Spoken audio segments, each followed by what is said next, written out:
Hi అండి. ఈరోజైతే egg bonda చేసుకుంటున్నాం. ఇలా మిషన్‌లో అయితే నేను 2 లేయర్ కింద ఎగ్‌లయితే ఉడకబెట్టేసుకున్నానండి. ఇప్పుడు కారం, మన అల్లం తెల్లుల్లి పేస్ట్ కోసం నేనైతే కుద్దులో ఏసుకొని దంచుకున్నాను.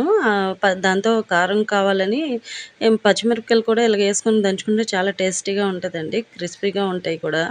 అయితే ఎగ్ బోండాకి కావాల్సినవైతే చాలా క్రిస్పీగా రావాలి అనుకుంటే ఇందులో కొంచెం శనగపిండి, బియ్యం పిండి, కార్న్‌ఫ్లోర్, ఉప్పు, పసుపు, గరం మసాలా, మనం దంచుకున్న అల్లం తెల్లుల్లి పేస్ట్ అండ్ చిన్న కొంచెం కలరేసుకుంటే కొంచెం కలర్‌గా కనిపిస్తాయనమాట. దాంట్లో ఒక ఎగ్గేసి మనం కలుపుకుంటే పై లేయర్ అయితే క్రిస్పీగా వస్తదండి. ఇలాగ ఉడకబెట్టుకున్న గుడ్లయితే తొక్కలొలుచుకొని ఇలాగ దారంతో కొన్ని చాక్‌తో కొన్నయితే ఇలా కట్ చేసుకున్నామండి. ఇప్పుడు ఆయిల్‌లో యేసుకొని ఫ్రై అయితే మనం చేసుకుంటున్నాం. చాలా అంటే టేస్టీగా ఉంటాయండి.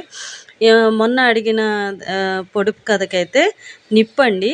ఎర్రగా ఉంటది గానీ ఏగైనా లైక్ అండ్ సబ్స్క్రైబ్